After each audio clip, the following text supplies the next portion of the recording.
Ahí sí.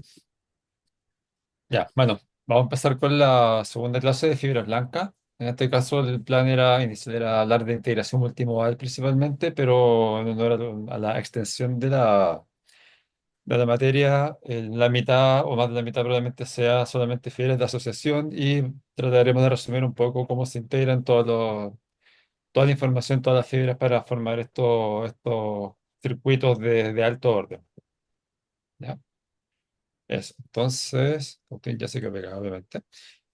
Donde habíamos quedado la semana pasada, bueno, la antepasada, es que nos tocaba ver fibras de asociación, que son principalmente fibras que van a conectar distintos lóbulos dentro del mismo hemisferio. Por ejemplo, frontal con occipital, temporal con parietal, de un hemisferio izquierdo o derecho. No de forma comisural, o sea, no va a cruzar la línea media.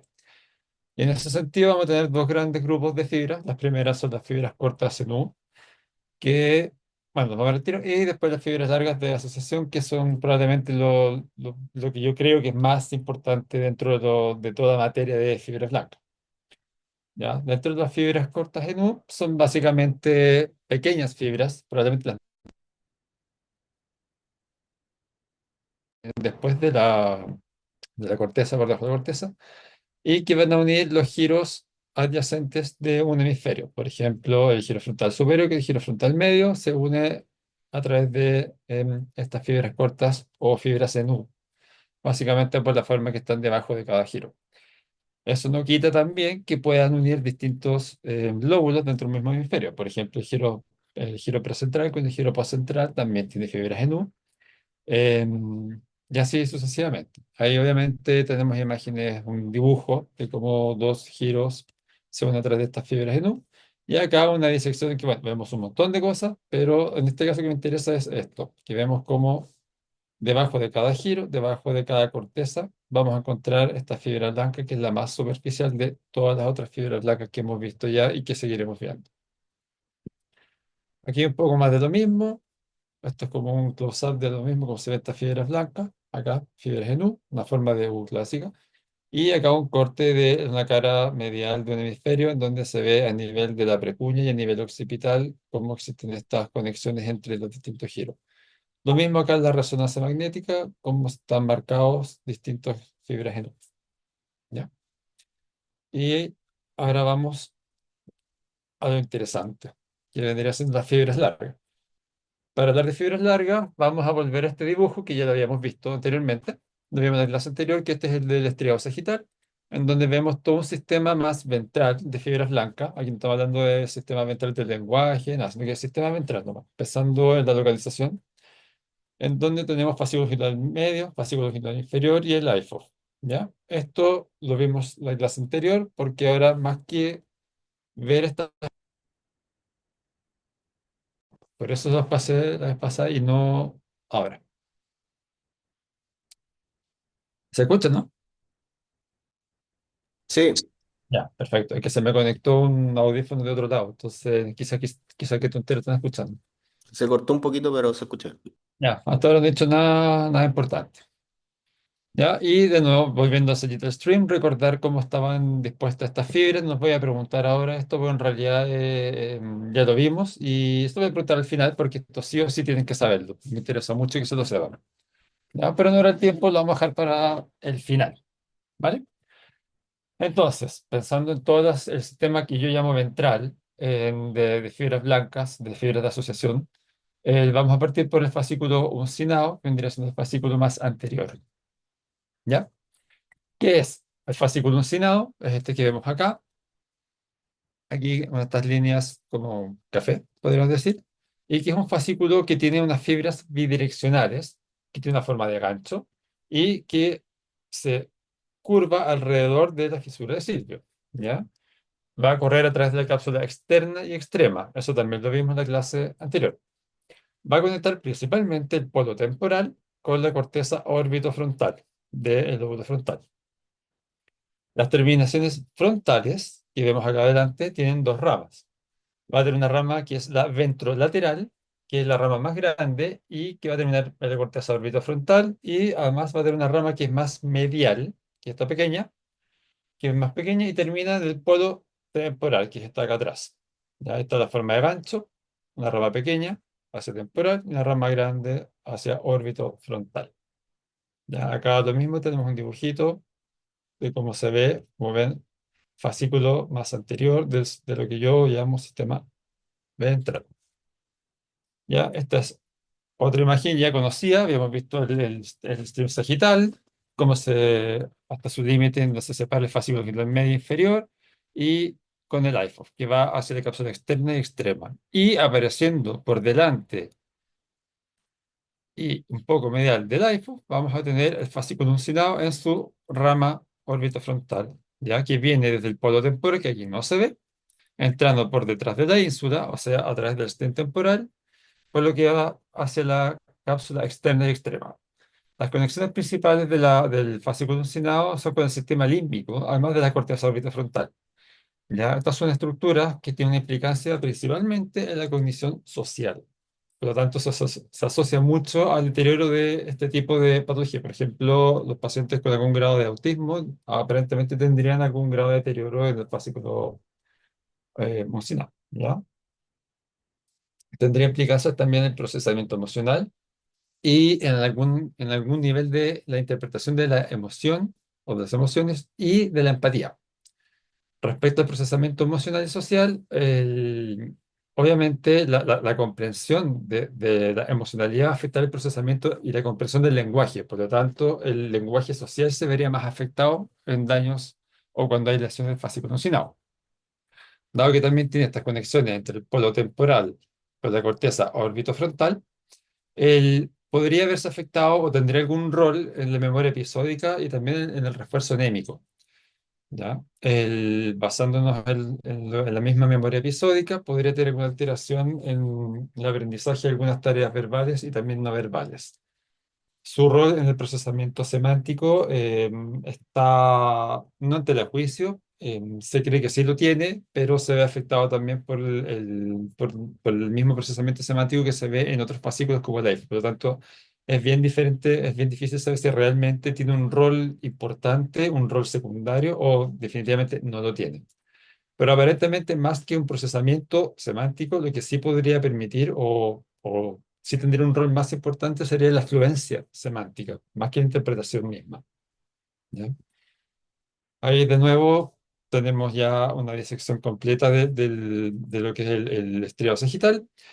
En el número 3 que ustedes ven acá, se ve súper bien que es el iPhone, que viene aquí entrando por la cápsula externa y extrema. Esta es el putamen. Y hacia el lateral vamos a tener acá el fascículo uncinado en su rama temporal y sus terminaciones orbitofrontales, corriendo anterior y medial, perdón, lateral del iPhone, o sea, en el stem temporal, ocupando el espacio de cápsula externa y extrema. Ahora vamos a hablar del fascículo longitudinal inferior. ¿Ya? Este es otro fascículo, este es mucho más grande que el anterior, que conecta principalmente las áreas occipitotemporales acá en esta resonancia, ¿ya? Con la región temporal anterior.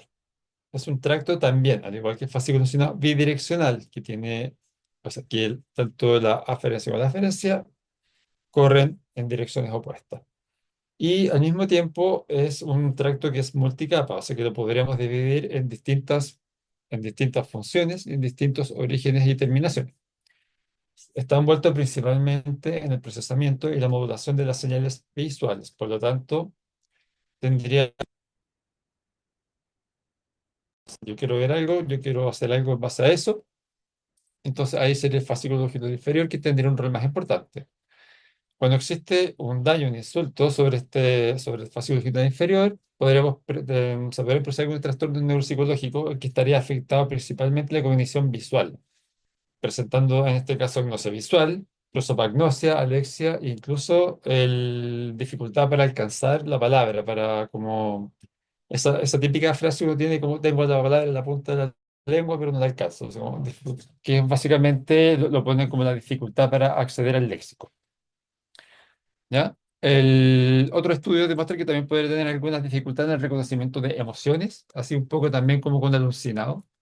Hay estudios que lo avalan, no hay ningún estudio que lo niegue. pero la evidencia sigue siendo ahí mediana, principalmente por la cantidad de fascículos que corren por toda esta zona. Lo que podría enredar un poco si es realmente el fascículo ojito inferior u otro fascículo con el que estaríamos lidiando. ¿Ya? Acá tenemos nuevamente un poco de anatomía. Si recordamos un poco lo que era el estriado sagital, sagittal stream, después de la corteza, que aquí en esta figura acá arriba no se ve, lo primero que tenemos, que tampoco se ve, serían las fibras blancas en U, que serían estas que están acá en rojito, que se ven acá muy bien en la convexidad temporal. Y justamente medial a las fibras en U, el fascículo más lateral sería el fascículo longitudinal inferior, que sería el que estaría apareciendo acá en este preparado. ¿Está bien? Es la parte más lateral del estriado sagital y que a diferencia de, por ejemplo, el IFOF, que va más medial y corre por la cápsula interna, o sea, externa y extrema, o sea, por el stem temporal hacia la corteza orbitofrontal, esta va a ir directamente al polo temporal. Medial a esto del fascículo uncinado, que ya hablamos de él. ¿Ya? Desde el punto de vista más funcional, anátomo-funcional, el fascículo longitudinal inferior se pueden dividir en cuatro ramas principales, que acá se ven, acá tenemos un estudio por resonancia y un dibujo bastante ilustrativo y que lo va a dividir en cuatro ramas. ¿Ya? Aquí, bastante bien ilustradas, tenemos la rama fusiforme, que va a conectar principalmente el giro fusiforme con la región temporal anterior. Tenemos una rama que corre por la región dorsolateral, que va a conectar el giro occipital superior, medio e inferior, con la región temporal anterior. Tenemos una rama lingual, que es más medial, que conecta el giro lingual con la región anterior del giro temporal medio. Y después tenemos la que se llama rama menor de la cuña, que conecta la cuña, en la región medial del lóbulo occipital, con la región temporal mesial anterior. ¿Ya? Así que ahí están las cuatro ramas principales del fascículo final inferior. Una pregunta. Y, por supuesto. Em, la subrama que conecta el limen de la ínsula con la región temporal anterior, ¿es la misma del tracto amígdalo-lingual? ¿Cómo? De nuevo, ¿Son ¿no? sinónimos? Que leí en un paper que hablaban del tracto amígdalo-lingual. Ya. ¿Es el Eh, mismo que esa como subparte del ILF?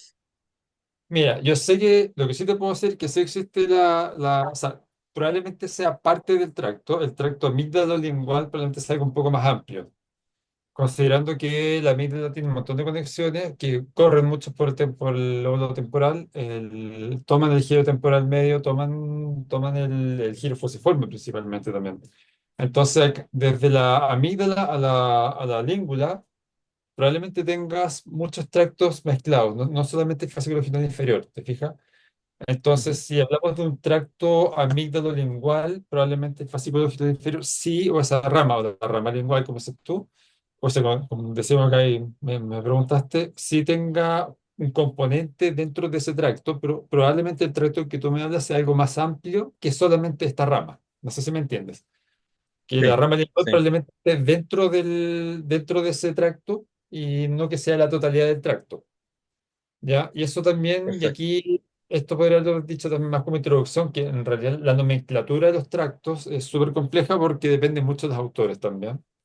Hay tractos mezclados, hay fascículos mezclados. De hecho, cuando veamos iPhones, no los voy a meter tanto en el tema, pero los últimos documentos dicen que el iPhone no existe básicamente y que debería ser dividido como en cinco tractos distintos.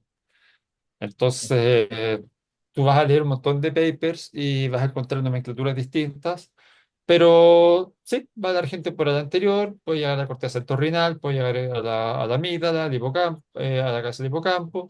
Entonces, yo creo, basándome en lo que tú me cuentas, porque no, al menos yo ese paper no recuerdo haberlo leído o no recuerdo haberme centrado en eso, probablemente la rama lingual sea parte de un tracto más grande que el que tú me mencionas, pero te prometo que lo voy a revisar bien, ¿ya? Porque me parece muy interesante, de hecho. Ya, vale, No sé, gracias, Sebastián.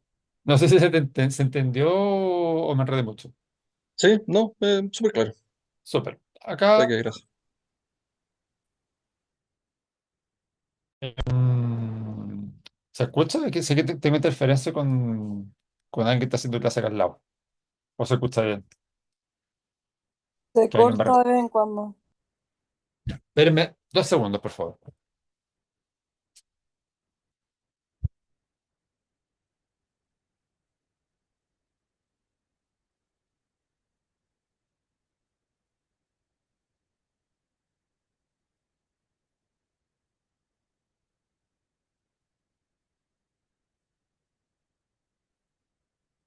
Ah, perdón, el vecino también está haciendo clase.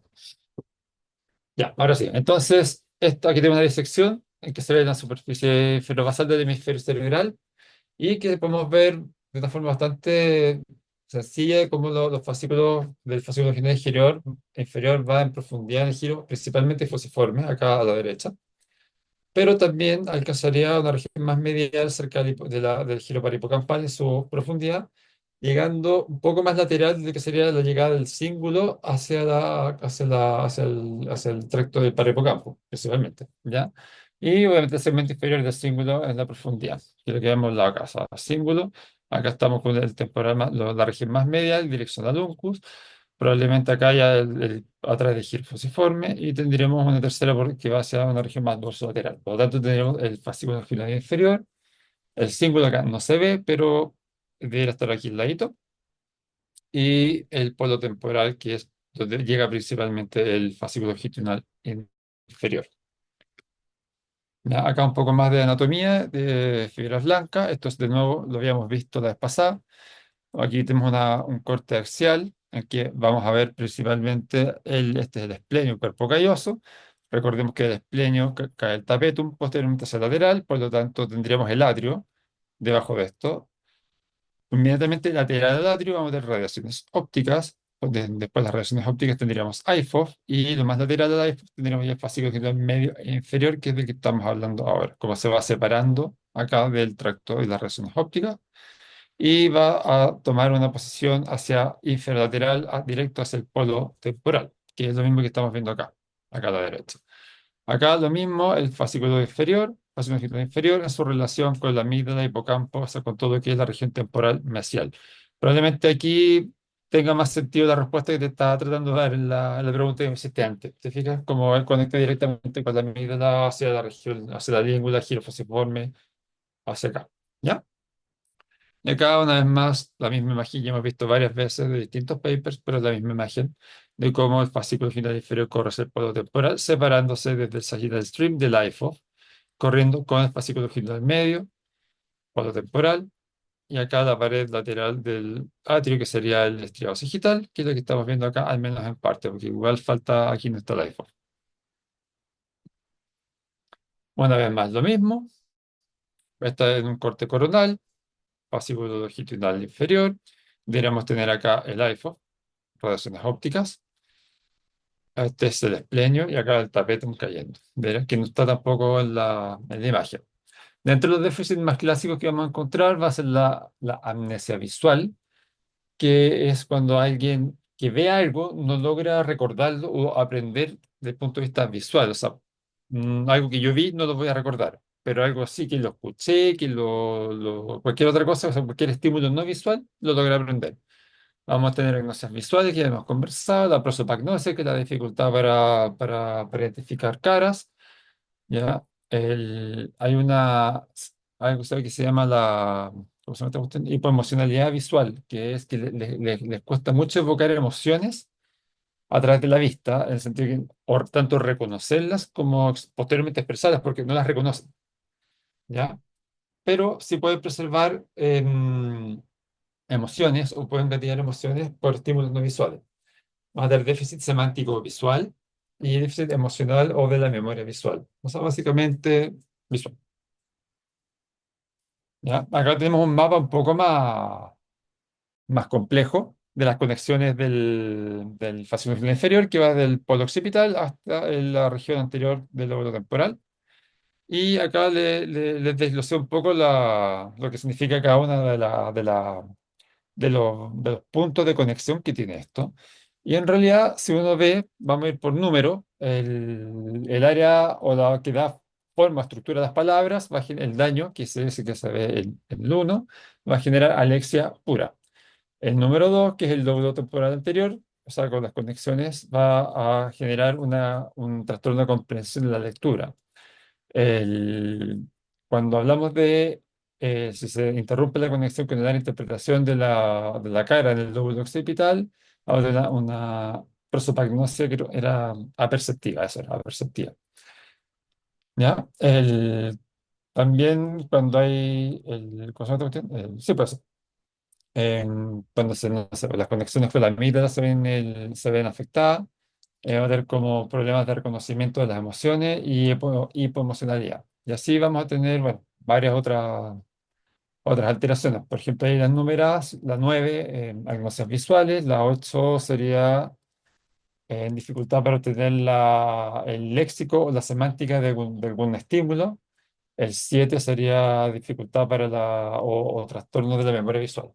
¿Ya? Ahí después pueden ver de nuevo la clase y ver, o cuando les mande el PPT, ver bien esta imagen y asociar bien cada déficit con cada conexión. Pero como se pueden dar cuenta, la verdad que son al menos 9 alteraciones distintas o 9 funciones que cumple este fascículo. O que al menos está involucrada, porque recordemos que estas cosas no van por su cuenta, sino que es un sistema integrado. ¿Ya? Y ahora vamos al fascículo longitudinal inferior, probablemente el fascículo más grande, más mencionado de todos, y que el último tiempo ha sido cada vez más polémico. Este es un fascículo, es un gran fascículo, diré yo, de fibras blancas, de largo alcance, que cruza básicamente todos los lóbulos, ¿ya? Y que va a conectar principalmente la corteza prefrontal, que se ve acá adelante en amarillo, con la corteza parietal, occipital y temporal posterior, ¿ya? A través de sus conexiones va a conectar principalmente la corteza orbitofrontal, el giro frontal inferior y la corteza prefrontal, todo lo que vemos acá. ¿Ya? Y lo otro que conecta que es muy importante es la corteza prefrontal dorsolateral, que después lo vamos a hablar muy bien, y que va a llevar con sus terminaciones, ahí está mi curso, posteriores, pasando obviamente por el stem temporal, a través de la cápsula externa y extrema, llegando a la cara lateral del estriado sagital, va a llegar hacia la región temporal posterior, inferior y a la corteza occipital, principalmente en su cara medial. Las funciones más importantes del iPhone son la interpretación del lenguaje semántico, o sea, interpretación del lenguaje, o sea, lenguaje semántico. Pero también tiene funciones muy importantes en el control de funciones ejecutivas, en la atención y era en la memoria motora también, ¿ya? Tendría algún rol en la lectura y en el reconocimiento también de emociones, cosa que también comparte con el fascículo occipital, el fascículo occipital inferior, cosa que habíamos conversado antes, que puede ser debido a la interacción o a la cercanía de todas estas fibras que hay entre ellas y que es difícil saber si realmente es un fascículo que cumple esa función, es la suma de los tres fascículos, dos de tres, o cuánto de cada uno aporta cada función. ¿Ya? Y otra función que no está en el resto, y esta sí es muy del iPhone, es la teoría de la mente. ¿Ya? El mentalizing y el reconocimiento de emociones en una tercera persona y la empatía principalmente. Todo eso que se puede ver después en cirugías vigiles. Acá vamos a volver a el mismo esquema que hemos hablado 100 veces. Vamos a tener acá el tapetum del cuerpo calloso. Esta es una visión inferior del lóbulo, o sea, de un hemisferio derecho. Este es el tapetum. Lateral, debajo de esto, inferior a esto, vamos a tener el atrio. Por lo tanto, lateral al tapetum, lo primero que vamos a tener son las radiaciones ópticas. Y lateral a las radiaciones ópticas, en el estriado sagital, vamos a tener una vez más el IFOF, que aquí, como vamos viendo, se va a meter por medial al fascículo bocinado, entrando por el temporal stem hacia la cápsula extrema y externa. Aquí, otra vez, más de lo mismo. Tapetum, radiaciones ópticas. Vamos a tener el IFO, que va a correr medial al fascículo genital medio inferior, y que este va a entrar al stem sagital en el mismo orden, acompañado por anterior del fascículo uncinado. Y lo que no se acompaña acá es el fascículo sagital medio y el inferior, que sí estaban en el estriado sagital, porque estos van al polo temporal, o sea, para acá abajo, y no entran en el stem temporal. ¿Ya? El IFOP, como dije, es una vía extendida y que podríamos dividirla principalmente en dos grandes secciones, ramas, como prefieren llamarlo. Ya vamos a tener una que es una capa ventral, que va a unir el giro frontal inferior con el temporal posterior, el temporal basal y giro occipital inferior, y una capa dorsal que va a unir la corteza orbitofrontal y el dorso lateral prefrontal con las regiones parietales y occipitales. Esto no es nada de memoria, lo estoy viendo desde acá mismo, que la verdad es que está bastante bien ilustrado. ¿Tiene importancia? Por supuesto que tiene importancia, si no, no se debería. ¿Ya? Dentro de las funciones que hemos conversado, vamos a tener procesamiento de lenguaje semántico. Se ve principalmente como parafasias semánticas cuando se hace un estímulo intrapabellón en cirugía de vigilia. Y tiene, por las 1000 conexiones que tienen, aquí están súper marcadas, la verdad, acá arriba. No, no voy a ir una por una leyéndolas porque las pueden ver ustedes. Pero vamos a ver cómo tiene este funcionamiento, o sea, tiene rol en el procesamiento visual, en la cognición motora, en la atención, la teoría de la mente, percepción facial, reconocimiento emoción y el comportamiento social, cada función asociada a distintas conexiones. Y por eso yo les decía que al menos el último paper que yo me leí del iPhone, que no es este, por supuesto, es uno de este año, aunque este también habla de que el iPhone básicamente debería ya ser dividido en múltiples tractos porque es tan grande y tiene tantas funciones que es como difícil decir este es solo un tracto. Y a eso va la introducción de la clase anterior cuando dije aquí vamos a hablar de los tractos de acuerdo a su origen y su término y no de acuerdo a sus funciones porque si no estaríamos hablando infinitamente como 300 tractos. Una forma más simple de poder explicar todo esto. ¿Ya? Acá tenemos la porción ventral, que tiene como objetivo principal o sea, una función del comportamiento guiada por metas, que se basa en los conceptos. ¿Ya? Esto es control conceptual semántico, a diferencia del dorsal, que va a ser guiado por metas, que va a ser según la percepción. Uno es conceptual y otro es perceptual. ¿Ok? Tendría un rol también el top-down de la representación semántica, o sea, en la selección de estímulos. O sea, va a seleccionar estímulos más fáciles o menos difíciles de acuerdo al grado de atención. Recordemos que tiene un rol también en la atención.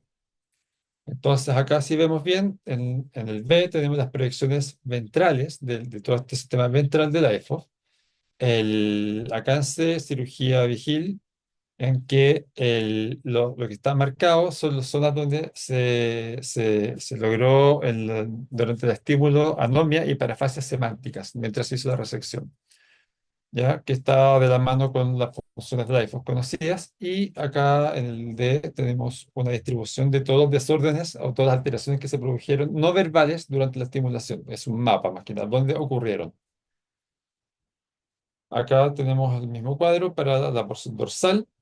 Como dijimos, esto tiene que ver con la actividad guiada a metas según la percepción y no según los conceptos.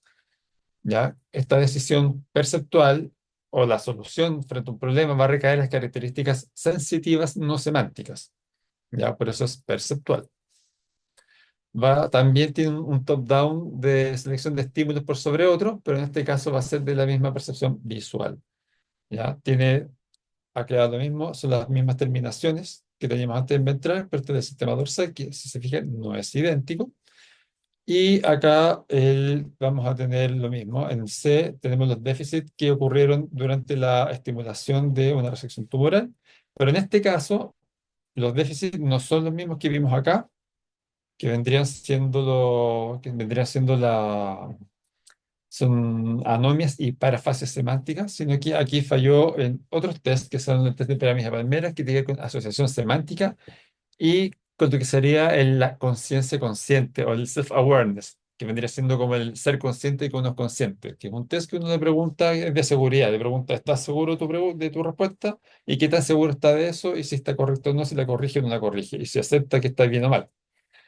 ¿Ya? Entonces ahí podemos ver cómo el IFOF durante una resección tumoral vigil la podemos encontrar de- o sea, basándonos en distintos test que podemos realizar y preguntarle al paciente. Por lo tanto, si con uno no lo encontramos, no quiere decir que no está ahí porque cambiamos el test y ahí estaba el IFOF. Y así evitamos dañarlo. Sigamos. Acá más de lo mismo, la verdad es que lo puse, pero me di cuenta que ya está demasiado repetido y ya hemos repasado muchas veces. Y acá lo mismo, esta imagen ya la vimos. ¿Ya? Ahora vamos con el fascículo longitunal superior, que es un otro gran fascículo de fibras de asociación larga que conecta la corteza parietal superior e inferior con la corteza frontal. Esa es la conexión principal. Tradicionalmente, lo vamos a ver el fascículo longitunal superior uno, 2 y 3, y hay algunos autores que hablan de que el 3 también podría ser el arcuato, algunos los dividen, otros los tratan como iguales. En mi caso, al menos, yo los voy a tratar como fascículos distintos. ¿Ya? El fascículo longitudinal uno es el más dorsal de los tres. Va a conectar principalmente el lóbulo parietal superior y la precunia, ¿ya? Con la corteza frontal superior, el área premotora y el área motora suplementaria, y además va a tener conexiones con el cíngulo, sí, con el cíngulo. El fascículo longitudinal superior 2 van a ser principalmente del lóbulo parietal inferior, en su porción al menos más caudal, y del surco intraparietal y el giro angular, y va a llevar sus terminaciones hacia la corteza dorsolateral prefrontal, que va a ser muy importante para que vamos a hablar más adelante.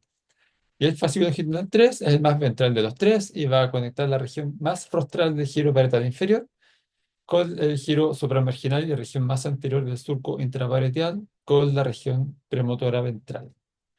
El fascículo final superior 3, a su vez, también se divide en una rama ventral y dorsal, uno que va a conectar el área premotora suplementaria con la área motora suplementaria, con el parso opercularis del giro frontal inferior, y además una rama dorsal que va a conectar el giro frontal inferior con el dorso lateral premotor córtex. Así que otra vez tenemos divisiones en algunos fascículos. Dentro de las funciones que vamos a encontrar en el fascículo final superior son varias, porque, insisto, algunos lo consideran un fascículo, otros tres, otros cuatro. Entonces, del fascículo general superior uno históricamente nunca se ha considerado que sea asociado al lenguaje, pero tiene conexiones, su conexión más importante es con la corteza parietal, principalmente con la precunia. Eso hace que la localización de las partes del cuerpo en relación al espacio y la coordinación, por ejemplo, del ojo con la mano, para alcanzar objetos, sean parte de las funciones más importantes del fascículo general superior uno. ¿Ya? Por lo tanto, un daño en este fascículo produciría una apraxia óptica. El fascículo general superior 2 lo vamos a dejar ahí intermedio porque autores hablan que se acercaría más al primero y tendrían algún alcance con la apraxia óptica, y otros dicen que se acercaría más al fascículo general superior 3. Al menos lo que yo he estudiado, tendría mucho más importancia en lo que es la ubicación visoespacial. De hecho, la estimulación del fascículo longitudinal superior 2 produciría vértigo. Y bueno, después les voy a mostrar una foto en que produjimos vértigo en un paciente.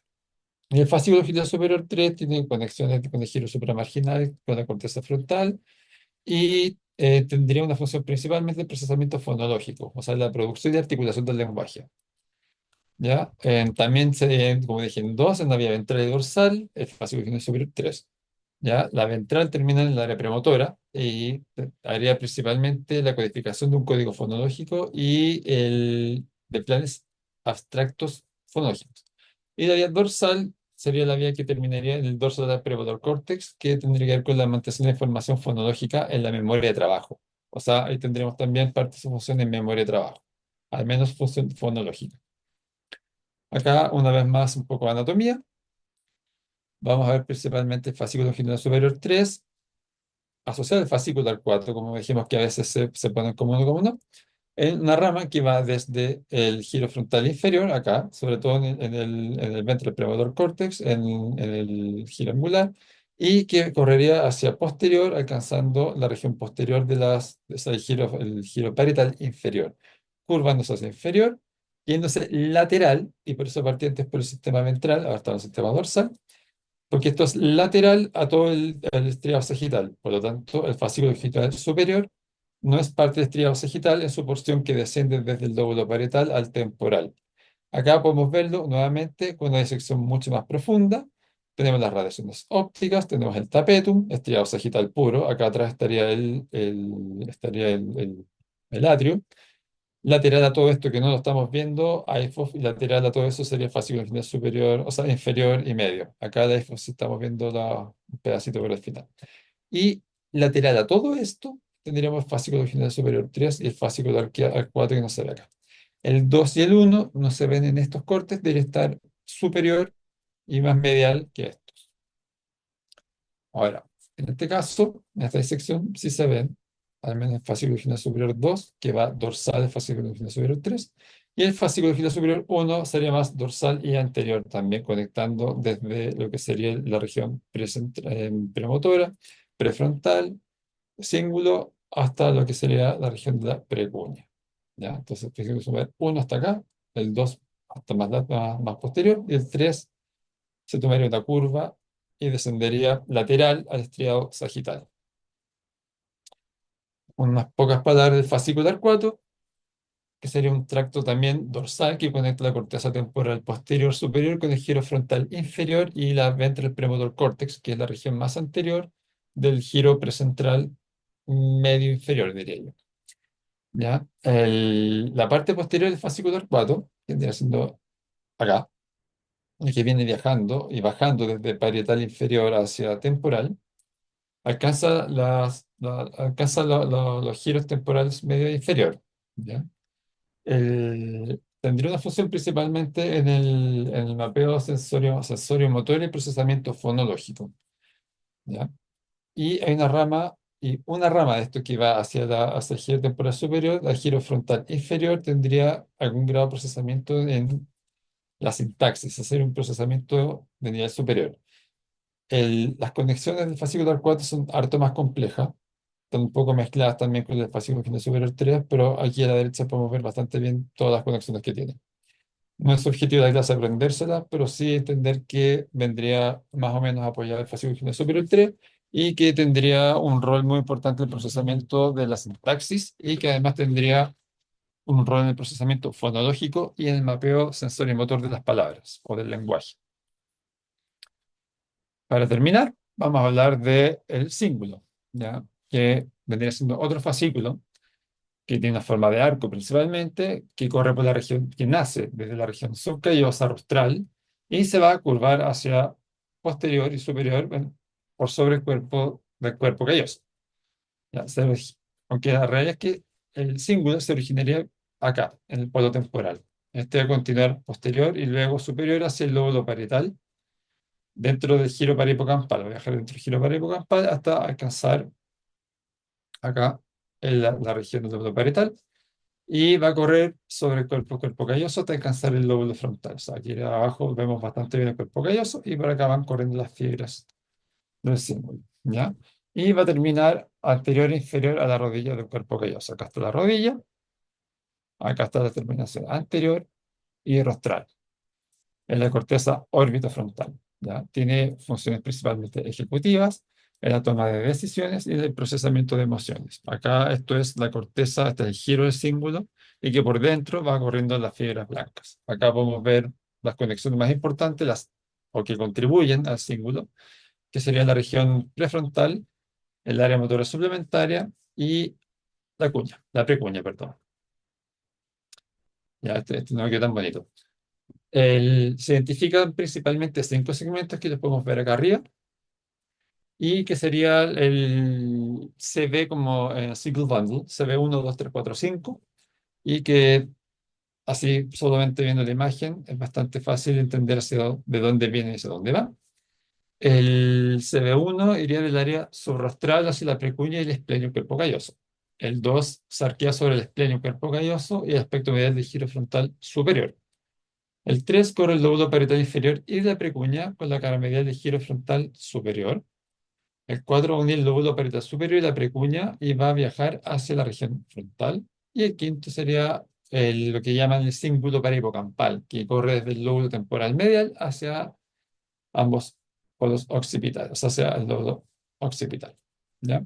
Esta es una visión inferior, acá inferior del lóbulo temporal izquierdo, donde se ve acá el fascículo occipital inferior corriendo por el giro fusiforme, o sea, dentro del giro fusiforme, y medial a este, en el giro parihipocampal, dentro del giro parihipocampal vemos las fibras del cíngulo corriendo hacia el polo temporal.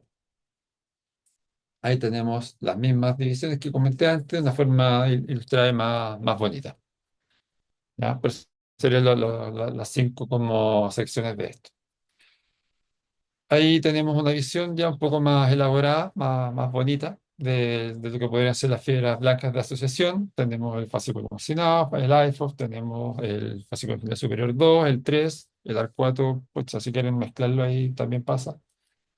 Y acá otra figurita también que se puede ver cómo están distribuidas las fibras blancas de asociación. La más lateral va a ser el fascículo genital superior 3 arcuato. Después vendría el fascículo genital superior 2 y el uno acá en la región más dorsal y la región ventral. La porción descendente del arcuato y fascículo genital superior 3 siguen siendo las más laterales, ya sin contar las fibras blancas en U, que son, sí o sí son las más laterales. Medial a esta vendría ya el estriado sagital, con las fibras del fascículo genital medio inferior. Después de eso, más medial sería el IFOF, y medial a eso ya tendríamos relaciones ópticas, tapetum, atrium. ¿Ya? Bueno, dicho todo eso, vamos a hablar un poco de integración multimodal. ¿Qué es la integración multimodal? Vamos a hablar de niveles. ¿Qué significa eso? Históricamente hablamos de que, esto vamos a hablar de cirugía. Cuando hablamos de integración multimodal, vamos a hablar de lo más básico primero. ¿Ya? Vamos a hablar primero de preservación de corteza y la vía motora. Históricamente es lo que siempre se ha hecho, lo que se ha hecho desde tiempos inmemoriales, y que el objetivo de la cirugía siempre había sido evitar, en este caso, la hemiplegia. Y para eso había que evitar dañar la corteza motora primaria y la vía piramidal, y nada más. ¿Qué significa eso? Si uno mantiene eso, el paciente no queda hemipléjico. Pero eso no logra prevenir la ocurrencia de otro tipo de déficit a largo plazo, por ejemplo, que tengan que ver con relación a movimientos complejos, a la coordinación de movimiento o a la aparición de movimientos extra. A partir de eso, obviamente, este modelo simplista, porque es algo muy básico, como un output unimodal, o sea, un modo, motor, punto, no es suficiente. Y para eso se requiere preservar el control de movimientos complejos. Y ahí vamos a hablar de un segundo nivel. Esto quiere decir que vamos a hablar de control, no solamente de vía motora, sino que de control motor. Y ese sería el segundo nivel. ¿Ya? Bueno, para terminar el primer nivel que se me olvidó, obviamente una de las ventajas que tiene hablar solo de primer nivel y utilizar solo un primer nivel es que básicamente lo que necesitas es una contracción muscular, por lo tanto no necesitas una cirugía vigil, es reemplazable por la tomografía, pero obviamente va a lograr solamente preservar la función motora en su forma más básica, y eso hace que sea un output unimodal, o sea, es una neurona la que sale finalmente y cumple esa función que es la motoneurona. Y si queremos preservar movimientos y controles más complejos, vamos a buscar esto que estamos viendo acá, que sería algo ya de segundo nivel. Acá vamos a encontrar que el output de primer nivel o el sistema motor está supeditado a un sistema mucho más complejo, ¿verdad? Este sistema más complejo habla de control motor, no necesariamente plegia, o sea, primer nivel se mueve o no se mueve. Segundo nivel, supeditación a un sistema mucho más complejo que controla los movimientos, más coordinado, más fino, más grueso, coordinación entre ambas manos, en abolición de movimientos innecesarios. Entonces, la estructura o la teoría o la práctica de esto es que las estructuras premotoras, principalmente históricamente, habían sido resecables. La verdad que se prescindían un poco de eso porque se supone que no daban tanto déficit. Pero lo cierto es que sí no son déficits graves, quizás como una plegia, pero sí pueden afectar la calidad de vida. Por ejemplo, el más común, síndrome de área motora suplementaria. Estos son déficits que pueden recuperarse parcial, pero difícilmente totalmente. Entonces, lo que se pierde, más que la capacidad de mover, es la capacidad de generar movimientos complejos y sutiles. Va a generar dificultad la coordinación bimanual y va además a aparecer movimientos anormales. No temblores, pueden haber temblores, sí, pero sí movimientos que impiden la coordinación.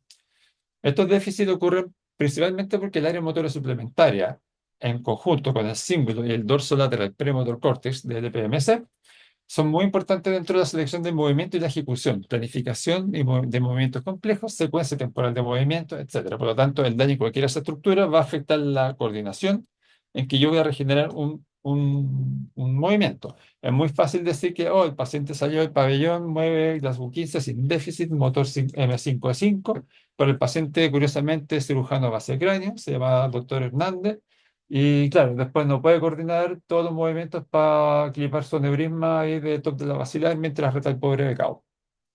Entonces, todos esos movimientos finos, la coordinación de dos manos mientras mantiene la tensión, requiere un sistema mucho más complejo. ¿Ya? Entonces, cuando se dañan estos, cuando dañamos todos estos sistemas que están alrededor, hablamos de apraxia ideomotora, porque va a generar principalmente una apraxia secundaria al daño de las regiones frontoparietales, por ejemplo, el giro parietal inferior, y su relación con el ventral premotor córtex a través del fascículo genital superior 3. Además, vamos a hablar del área motora negativa, que es el ventral premotor córtex y el dorso lateral premotor córtex, en que uno, al estimular al paciente vigil, lo que va a hacer con eso no es que el paciente deje de hablar o de moverse, sino que va a dejar de hacer ambas cosas. Si yo hago hablar a un paciente y estimulo, por ejemplo, el dorso lateral premotor córtex, va a seguir hablando, pero probablemente no pueda mover, o va a mover parcialmente, o va a haber lentecido su movimiento. Por otro lado, al estimular el ventral premotor córtex, pasaría lo contrario. El paciente, si yo le hago solamente hablar, probablemente tenga alguna anartria, probablemente tenga alguna afasia, tenga alguna anomia, pero va a poder mover tranquilo posterior a eso. Pero si lo hago hacer tanto movimiento como verbal, al estimular tanto el dorso lateral premotor córtex como el ventral premotor córtex, el paciente va a dejar de hacer ambos movimientos o va a haber afectado ambos movimientos. Y la endemnidad de toda esta coordinación va a depender principalmente de la área motora suplementaria, del dorsolateral premotor córtex, ventral premotor córtex y sus conexiones a través del fascículo de Aslan y a través también del estriado, ¿ya? El striatum, todo lo que se ve de ahí. Entonces, y todas esas conexiones, como habíamos hablado antes, van a ser medidas, por ejemplo, por el fascículo longitudinal superior 2, fascículo longitudinal superior 3, va a ser por el área motora suplementaria, incluso el fascículo longitudinal superior 1, ¿ya? Entonces, todos estos fascículos que vimos recientemente, asociados a ciertas áreas em, corticales, van a generar algún grado de daño, algún grado de dificultad motora. Entonces, si esto lo llevamos a un nivel mucho más avanzado, vamos a empezar a integrar más cosas. Y eso quiere decir que el sistema motor, considerado esto como únicamente motor en un nivel secundario, lo vamos a meter dentro de un nivel mucho más grande en que vamos a tener plurifuncionalidad, en que la capacidad de el querer, o sea, no solamente el poder moverme, nivel primario, el cómo me muevo, nivel secundario, sino que el querer moverse va a estar supeditado obviamente a los estímulos externos, a lo que yo quiero hacer, lo que no quiero hacer, a la memoria de trabajo, a la atención, a la parte emocional que uno tiene. Entonces, obviamente, el área motora negativa que hemos conversado, y todas estas cosas se van a integrar para tomar decisiones si actuar o no. O sea, ¿me voy a mover o no me voy a mover? Porque yo puedo dañar una región muy lejana, por ejemplo, no sé, pues, la región avenular. La región avenular tiene conexiones directas con el área motora suplementaria. Por lo tanto, si yo daño la región avenular, probablemente digo al paciente que mueva, y el paciente entiende el mensaje, lo comprende, quiere moverlo, pero no puede moverlo. O al revés, no quiere moverlo. ¿Se fijan? Entonces, si no empezamos a integrar los sistemas, vamos a tener déficit de igual manera, probablemente más sutiles, pero déficit al fin y al cabo. No es lo mismo decir el paciente mueve M5-5 que el paciente puede mover M5-5, pero no quiere mover.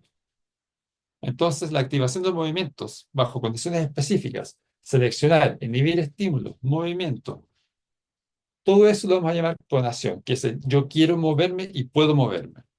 Y eso va a aplicar para cualquier otra función. Y si no lo vemos de esta forma, cada vez que operemos a alguien, vamos a generar un daño que quizás pasa muy, muy, muy debajo de la alfombra en el poli, en el control de los 3 meses, pero cuando el paciente trate de integrarse después a su vida laboral, al año, por ejemplo, vamos a ver que va a tener dificultades. Puede que no sean inhabilitantes, pero puede que sí. Entonces aquí tenemos un poco más de integración multimodal, en que vamos a ver cómo sistemas segregados, pequeños. Por ejemplo, en este caso, aquí no está, pero hablamos del motor, pero tenemos el sistema visual, sistema somatosensitivo, sistema auditivo. Se van a integrar en sistemas mucho más complejos, ¿ya? Locales, que entre ellos van a generar cada vez más conexiones y van a poner toda esta información en un contexto asociado a los conocimientos, a la emocionalidad, a todo eso, para generar finalmente una respuesta. La respuesta puede ser algo tan básico, nuevamente, como algo motor, mover, pero requiere de toda esta integración para que mi movimiento sea el que yo quiero, como quiero y cuando quiero. Si no es así, es solamente mover por mover y la finalidad se pierde. Entonces, para terminar, vamos a hablar de otra integración. Eso fue a modo de explicación de los niveles. Y ahora vamos a hablar del lenguaje. Entonces, para hablar del lenguaje, obviamente, se me quedó pegado esta cuestión. Ya está. Vamos a hablar del modelo clásico, que de clásico ya no tiene nada porque está bastante antiguo, en que es este modelo que se ve a la izquierda, que es el que se crea básicamente una imagen a través de un estímulo sensitivo de una palabra. Al mismo tiempo, se genera una imagen motora de la misma palabra y ambas nacen de la conexión entre ambas cortezas, que serían la corteza llamada área de Broca, área de Wernicke, que serían en este modelo. Ambas serían como cortezas primarias del lenguaje o áreas primarias del lenguaje, teniendo dos áreas del lenguaje. Esta imagen sensitiva o motora, o sea, y motora, perdón, porque no son equivalentes a un concepto. O sea, no es que se genere un concepto, ojo, porque lo sensitivo y lo acústico se va a localizar acá, en la corteza auditiva primaria, pero el concepto de una palabra, el entendimiento, la semántica, no existe acá, sino que lo vamos a encontrar en múltiples regiones del cerebro. Y eso se ve en millones de estudios y lo puede comprobar cualquiera haciendo algunos tests muy simples en cirugías vigiles. Por lo tanto, este modelo lo que logra, no logra integrar la complejidad lingüística, ¿ya? Porque no logra diferenciar, o sea, no logra encontrar diferencias fonológicas y mucho menos la semántica. Solamente lo único que logra es el aprendizaje de palabras, o sea, la aparición de una palabra. La escucho, la puedo rearticular, pero de ahí no pasa. Después de esto, este es el modelo, el que está a la derecha, es el modelo que sale en el famoso paper del 2015 del doctor Chang y del equipo de doctor Berger, de UCSF. Y es un modelo que trata de explicar un poco más, de una forma un poquito más integrada, el primer modelo, o sea, no el primero, sino que agregándole cosas. No es el objetivo del paper, de ese paper en particular que se los envíe, no es darles la última actualización del lenguaje, sino que es dar un modelo razonable para el cirujano, ¿ya? Y básicamente lo que plantea es que el sonido se procesa de manera fonológica en el giro temporal superior, bastante parecido al primero, acá, y en el surco temporal superior también, donde encontramos el área auditiva primaria. ¿Ya? Y esto va a tener después dos vías, el ventral stream y el dorsal stream, o la vía ventral y dorsal. La vía ventral viaja a través del lobo temporal medio hacia la región anterior y acá se va a reconocer el discurso. Y vamos a encontrar una representación léxica en letras de los conceptos que vamos a encontrar, que vamos a escuchar. Y por otro lado, el dorsal stream, que es la vía dorsal, va a permitir la integración sensitiva motora al lograr mapear esta información fonológica que ingresa por acá. Y va a ser representaciones motoras articuladas. Eso quiere decir que vamos a lograr articular a través del giro temporal superior, su porción supramarginal, el angular también incluido, con sus conexiones, por ejemplo, al dorso lateral premotor córtex que habíamos hablado antes y al mismo tiempo a lo que se llama área de Broca o en realidad sería el opérculo frontal o el giro hacia el giro frontal inferior, la pars orbitalis y pars opercularis. ¿Ya? Pero, una vez más, nos quedamos cortos con el lenguaje porque dijimos que, como todas las cosas están integradas, el lenguaje en este caso sería igual que lo que es lo motor, un metanetwork, que vendría a ser una integración más allá de la capacidad de escuchar y reproducir y darle conceptos. Entonces, viendo de una forma un poquito más terrible, vendría siendo el lenguaje, el sistema, para resumirlo, con esto estamos terminando ya. El lenguaje visual va a ingresar por la vía ventral, se va a involucrar en el procesamiento de información visual y la va a transformar en información semántica, o sea, los significados, y además va a tener una vía dorsal involucrada en transformar la información visual en articulación a través de la conversión visual y fonológica, ¿ya? El input inicial de la vía dorsal, que vendrá siendo este sistema visual, obviamente va a entrar por el nervio óptico hacia la corteza visual primaria en el giro occipital. Va a viajar a través del giro fusiforme por el fascículo longitudinal medial inferior hasta lograr alcanzar el área en donde se forman, en donde se interpreta la forma visual de las palabras. En ese lugar se va a percibir los objetos como letras o palabras. Cuando nosotros decimos vaso, recordamos, sabemos en nuestra cabeza cómo se escribe vaso inmediatamente. De esta forma se logra reconocer los objetos. De acá el sistema se divide en sistema ventral, sistema dorsal. Partiendo por sistema dorsal, obviamente, como todo este sistema, se va a dividir en dos componentes, uno profundo y uno superficial. El profundo va a depender del fascicular 4 y el superficial del fascículo general superior 3. El profundo va a ir principalmente hacia la región temporal posterior, o sea, el giro temporal medio inferior y ese giro frontal inferior, y la región más ventral del dorso lateral premotor córtex. Como vimos, el dorsolateral premotor córtex tenía función motora inhibitoria, pero al mismo tiempo tiene una función totalmente lingüística articulatoria, tanto de estimulación o inhibición, de acuerdo a lo que hablamos de las conexiones y estos metanetworks. Y el del fascículo general superior 3 va a ir principalmente el procesamiento articulatorio. Va a partir del giro supramarginal, región posterior del giro temporal superior, que va a recibir feedback de regiones somatosensitivas y auditivas, que va a viajar hacia el ventral premotor cortex, que recibe referencia de regiones posteriores, llevan información fonológica, fonética, y que serán traducidas para programas motores articulares, ¿ya? Así que eso al menos vendría siendo la parte dorsal. Y la parte ventral también está dividida en dos partes, una vía indirecta y una vía directa. La vía directa depende principalmente del IFO, con su conexión del lobo occipital, parietal superior y giro fusiforme con las regiones frontales, principalmente el giro frontal inferior y el dorso lateral premotor córtex, que vendría siendo casi como que este. ¿Ya? Giro frontal inferior, dorso del premotor córtex. Esta es una simplicidad, pero vendría siendo como el homónimo. Porque en realidad aquí, ustedes lo pueden ver, yo lo estoy sacando todo de acá, lo que les estoy diciendo, y está, pero literal. ¿Ya? Y en esta área ocurre el procesamiento semántico verbal y no verbal. Y el, por el otro lado, en la vía indirecta depende del fascículo final inferior y el fascículo uncinado, en que el fascículo inferior une el área visual con el polo temporal, en donde existe un nodo semántico que permite la integración plurimodal. O sea, muchas señales semánticas de inputs unimodales. La información se codifica en el fascículo uncinado, que conecta el polo temporal con la pars orbitalis del giro frontal inferior. También lo vimos como cruzaba a través del temporal stem y llegaba al giro frontal inferior. Además, ocurre un procesamiento semántico, que sería una vía indirecta que cumple un rol principalmente en el reconocimiento de los nombres propios, o sea, en este caso el fascículo uncinado, y además tendría un rol en el acceso del léxico, que sería el fascículo longitudinal inferior. Ahí tenemos otro ejemplo, este es otro meta network, no lo vamos a ver bien, pero este es el mentalizing, como hay el símbolo y con las mismas conexiones muy parecidas a otras, el dorso lateral, el dorso medio prefrontal córtex, el BBC, el giro supramarginal. Entonces, al final, tenemos muchas áreas, muchos hubs que dependiendo de las conexiones que tengan, van a tener distintas funciones. Y esas conexiones van a depender de las fibras blancas, principalmente de asociación, y que así, de a poco, distintos sistemas o subsistemas van a formar los famosos meta networks. Una vez que uno logra entender esto, logra entender cómo es en este caso, el lenguaje, en este caso,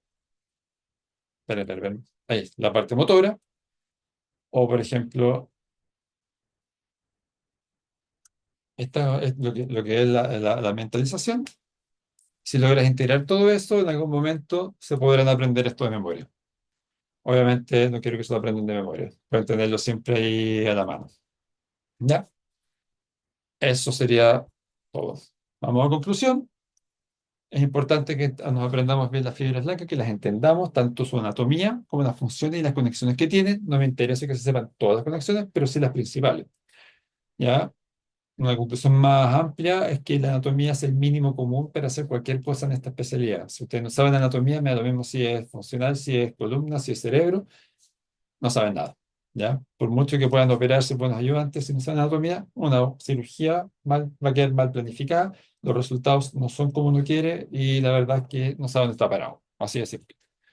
La integración multimodal habla principalmente de esto, de un cerebro cuya funcionalidad está integrada. No es que tengo un área de lenguaje, un área visual, no.